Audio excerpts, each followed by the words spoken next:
नमस्कार, आप देख रहे हैं सुप्रभात न्यूज एमपी और मैं हूं आपके साथ महक कपूर। आइए नजर डालते हैं 25 फटाफट बड़ी खबरों की ओर। इससे पहले न्यूज को कहां से देख रहे हैं आप हमें कमेंट करके जरूर बताएं। शासकीय कर्मचारी पेंशनरों का महंगाई भत्ता 4% बढ़ाया। ऋण लेने वाले किसानों को मिली यह छूट। मुख्यमंत्री डॉक्टर मोहन यादव की अध्यक्षता में गुरुवार को हुई कैबिनेट बैठक में कई अहम प्रस्तावों का मुहर लगी।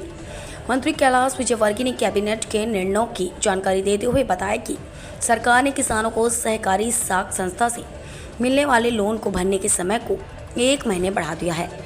राज्य सहकारी साख संस्थाओं से किसानों को 1 साल के लिए 0% पर लोन दिया जाता है।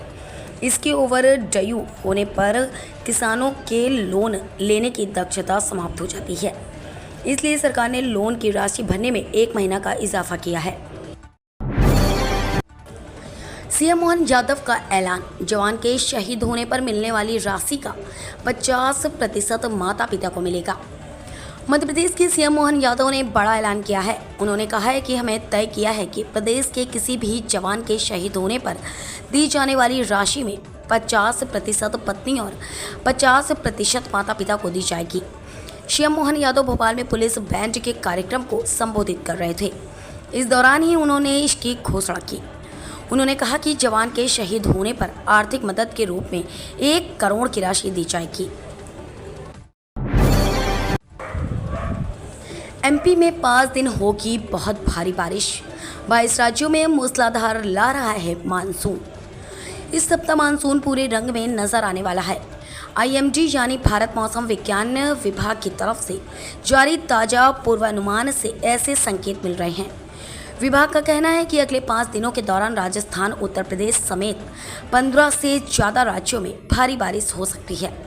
हालांकि मध्य प्रदेश समेत कई राज्यों के कुछ हिस्से बारिश की राह देख रहे हैं और भारी उमस का सामना कर रहे हैं, लेकिन यहाँ भी अब अच्छी बारिश की संभावनाएं हैं। जबलपुर में होगा रीजनल इंडस्ट्री कॉन्क्लेव, शामिल होंगे 3500 से अधिक निवेशक। मध्य प्रदेश को विकास की यात्रा आगे बढ़ाने के लिए मोहन यादव सरकार लगातार काम कर रही है। इसी के तहत राज्य सरकार रीजनल इंडस्ट्री कॉन्क्लेव का आयोजन कर रही है। यहाँ मोहन यादव सरकार का दूसरा रीजनल इंडस्ट्री कॉन्क्लेव है, जो 20 जुलाई 2024 को सुबह 9 बजे से शुरू होगा। राज्य सरकार द्वारा रीजनल इंडस्ट्री कॉन्क्लेव का आयोजन जबलपुर के नेताजी सुभाष चंद्र बोस सांस्कृतिक और सूचना केंद्र में किया जाएगा। प्रदेश के मुख्यमंत्री मोहन यादव खुद कॉन्क्लेव का शुभारंभ करेंगे। 6 अगस्त को कांग्रेस इंदौर में कर रही बड़े आंदोलन की तैयारी। नगर निगम के मुख्यालय का किया जाएगा घेराव। इंदौर शहर कांग्रेस में आगामी 6 अगस्त को नगर निगम के खिलाफ बड़े आंदोलन की बात कही है। इसको लेकर कांग्रेस पार्टी के नेताओं ने संयुक्त प्रेस वार्ता की है, जिसमें नगर निगम नेता प्रतिपक्ष, शहर कांग्रेस अध्यक्ष, जिला कांग्रेस अध्यक्ष सहित कई कांग्रेसी नेता शामिल हुए। नेता प्रतिपक्ष चिंटू चौकसे ने कहा कि इंदौर नगर निगम में जनता के द्वारा टैक्स के रूप में दी जाने वाली राशि से करोड़ों रुपए का भ्रष्टाचार करने और जनता की समस्याओं को नजरअंदाज करने के मामले को लेकर कांग्रेस के द्वारा 6 अगस्त को जंगी प्रदर्शन किया जाएगा। 120 दिन में 9,299 पर्यटकों ने देखा लाइट एंड साउंड शो। इसमें 31 विदेशी टूरिस्ट भी शामिल। ग्वालियर किले पर आयोजित लाइट एंड साउंड शो को 4 माह हो चुके हैं। लगभग 120 दिन में 9,299 पर्यटकों ने शो देखा। इनमें 31 विदेशी टूरिस्ट भी शामिल हैं। इन 4 माह में 12 दिन बारिश व अन्य कारणों से शो बंद भी रहा।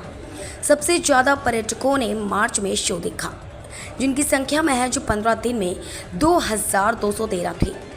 अब एमपी टूरिज्म इसकी ब्रांडिंग पर भी ध्यान दे रहा है। इसके लिए प्रबंधन ने शहर के 8 बड़े होटलों में लाइट एंड साउंड शो के होर्डिंग लगाई हैं, जिसमें होटल से किले की दूरी भी दर्शाई गई है।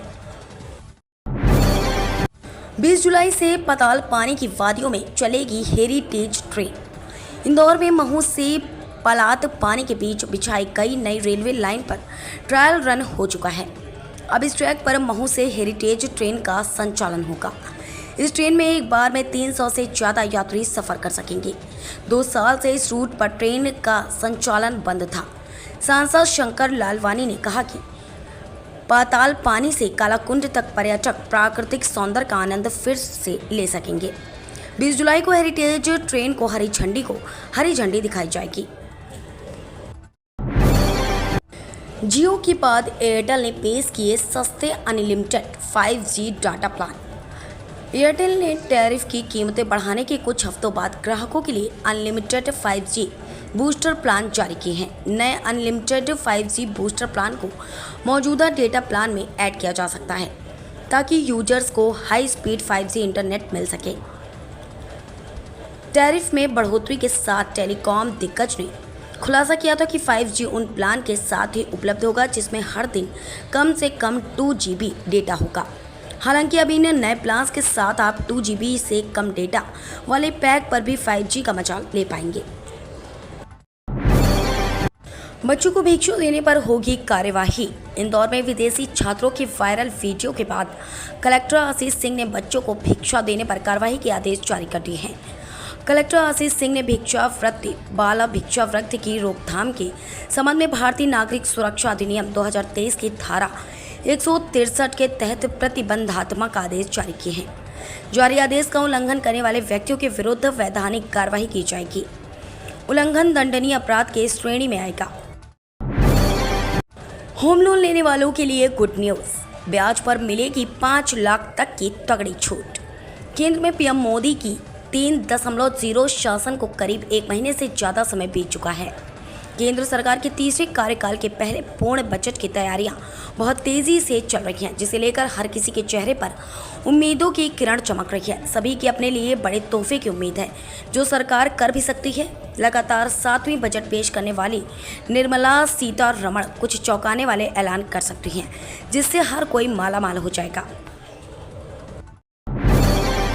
फर्जी तरीके से राशन लेने वालों पर लगेगी लगाम, मोहन सरकार करेगी पीडीएस सिस्टम में बड़ा बदलाव। मध्य प्रदेश में अपात्र लोग सार्वजनिक वितरण प्रणाली के तहत राशन नहीं ले सकेंगे। मोहन यादव सरकार ने स्मार्ट पीडीएस सिस्टम बनाने का फैसला किया है। गुरुवार को कैबिनेट की बैठक में कई प्रस्तावों को मंजूरी मिली। नगरीय प्रशासन मंत्री कैलाश विजयवर्गीय ने कैबिनेट बैठक की जानकारी दी। उन्होंने कहा, one nation one ration card प्रधानमंत्री नरेंद्र मोदी की महत्वाकांक्षी योजना है। स्मार्ट पीडीएस सिस्टम बनाने के पीछे राज्य सरकार की मंशा पात्रता रखने वाले हितग्राहियों को राशन दिलाना है। उन्होंने बताया कि एक शख्स के कई जगहों पर राशन कार्ड बन जाते हैं। पीएम मोदी के ड्रीम प्रोजेक्ट में गड़बड़ी, मेपकास्ट के टेंडर में फर्जीवाड़ा कर लाखों का दिखाया काम। प्रधानमंत्री नरेंद्र मोदी के ड्रीम कार्यक्रम विज्ञान सर्वत्र पूंजयन्ते में भ्रष्टाचार उजागर हुआ है। इसके अंतर्गत होने वाले विभिन्न कार्यक्रमों की जिम्मेदारी Madhya Pradesh council of science and technology को दी गई थी। काउंसिल के अधिकारियों ने इवेंट करने वाली एक कंपनी के साथ मिलकर 27 लाख रुपए के काम में गड़बड़ी की। श्रृंखला के अंतर्गत होने वाले विभिन्न कार्यक्रमों के आयोजन के लिए नियुक्त किए गए अधिकारियों ने गड़बड़ी की आशंका पर पड़ताल की तो पता चला कि टेंडर प्रक्रिया से लेकर आयोजन तक हर चरण में गड़बड़ी की गई है।